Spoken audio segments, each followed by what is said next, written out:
परिवार की तरफ। आज ऐसी स्थिति है देश में। नमस्कार दोस्तों, मैं हूं सुनील और आप देख रहे हैं बहुजन मीडिया। आज देश में स्थिति यह हो गई है कि कमजोर वर्ग का ना तो राष्ट्रपति सुरक्षित है, ना चीफ जस्टिस सुरक्षित है और ना ही एडीजीपी लेवल का ए ग्रेड का अधिकारी ही सुरक्षित है। दोस्तों, यह कहना है नगीना के सांसद चंद्रशेखर आजाद का। दोस्तों, यदि हम हाल में हुई घटनाओं को देखें तो चंद्रशेखर का यह कहना बिल्कुल सही लगता है, क्योंकि जिस तरह से सुप्रीम कोर्ट में जस्टिस BR गवई के ऊपर जूता मारने की कोशिश की गई और अब चंडीगढ़ के एडीजीपी वाई पूरन कुमार को जाति के नाम पर इस तरह प्रताड़ित किया गया कि उन्होंने गोली मारकर सुसाइड कर लिया। जी हां दोस्तों, हरियाणा के चंडीगढ़ के senior IAS officer ADGP Y Puran Kumar ने अपने आवास पर खुद की रिवॉल्वर से गोली मारकर आत्महत्या कर ली।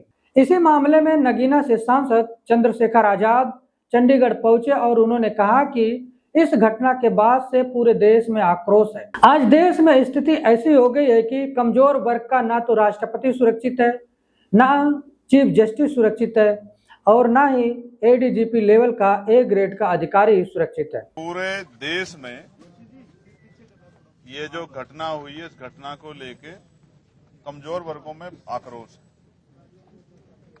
सबका ध्यान परिवार की तरफ।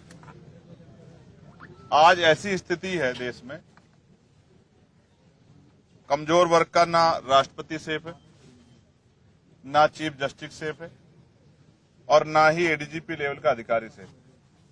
और आज जो घटना हुई, मेरे आने का सबसे बड़ा कारण यह था, कल पंचायत रखी गई परिवार द्वारा। परिवार ने 31 लोगों की कमेटी बनाई, इसमें पढ़े लिखे लोग हैं, पत्रकार हैं, एडवोकेट हैं, जस्टिस हैं और तमाम तरह के जो क्लास 1 के अधिकारी हैं, पूर्व अधिकारी हैं। तो मुझे कल आना था, लेकिन आज इसलिए आना पड़ा कि सुबह यहाँ की सरकार के इशारे पे पुलिस ने बिना परिवार की परमिशन के पूरन भाई साहब के शव को जिस तरह से बेइज्जत करने के लिए बिना सहमति के पोस्टमार्टम के लिए उठाया है, उससे यह स्पष्ट हो गया है कि संवेदना सरकार की मर गई। 5 दिन हो गए। अगर इतना मजबूत परिवार, जिस परिवार में जिसकी जान गई है, वो क्लास 1 के अधिकारी थे, एडीजीपी लेवल के, जिनकी खुद की पत्नी जो है वो क्लास 1 के अधिकारी IAS है और तमाम तरह के उनके परिवार में जो रिलेटिव हैं, उनके एक भाई जो हैं, उनकी पत्नी के वो MLA हैं। जब इस तरह के परिवार को न्याय नहीं मिलने में जो इतनी देरी हो रही है, तो आम गरीब, दलित, पिछड़े वर्ग के लोगों के हालात क्या है? तो ये बड़े चिंता का सबब है। लेकिन हम इतनी आसानी से परिवार को हार नहीं मानने देंगे। परिवार लड़ने के लिए तैयार है, हम सब लोग उनके साथ खड़े हैं। कल जो पंचायत में तय होगा, क्योंकि समाज बड़ा है, हम सब लोग छोटे, तो उस पे हम लोग पहरा देंगे। अगर पंचायत ने कहा कि एक बहुत बड़ी कॉल देके चंडीगढ़ आना है, तो वो भी करेंगे। पंचायत ने जेल भरो आंदोलन के लिए कहा, वो भी करेंगे। पंचायत ने जो भी आदेश दिया, हम लोग उसको पालन करेंगे, क्योंकि मैं पूरन भाई साहब को पहले से जानता हूं।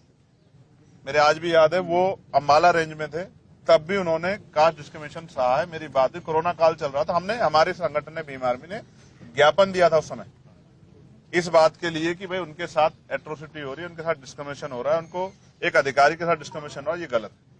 और आज उन्होंने जो कदम उठाया, मैं इसको इस तरह देखता हूं। लोग किस तरह देखते हैं मुझे नहीं पता। अगर आप चोर को चोर कहोगे तो शायद उसको बुरा ना लगे, वो बचने की कोशिश करेगा मुंह फेरने की। लेकिन अगर आप ईमानदार को चोर कहोगे तो फिर उसको तकलीफ होगी। एक ईमानदार आदमी जिसके ऊपर इतना बड़ा एलिगेशन लगाया गया और एक कमेटी बना के जो है उस एलिगेशन को प्रूव करने की कोशिश की गई, शायद इस बात के भार को वो नहीं सह पाए, वरना जीवन सबके लिए जरूरी है। उन्होंने इसलिए कदम उठाया, उन्हें लगा कि उनको जीते जी न्याय नहीं मिलेगा, लेकिन मरने के बाद शायद पुलिस, प्रशासन, सरकार और मेरा समाज मेरी बात को सुनेगा। न्याय पसंद, संविधान को मानने वाले लोग इस बात को सुनेंगे। और आज ये दर्द जो है पूरे परिवार का है। मैंने उनकी बिटिया से बात की।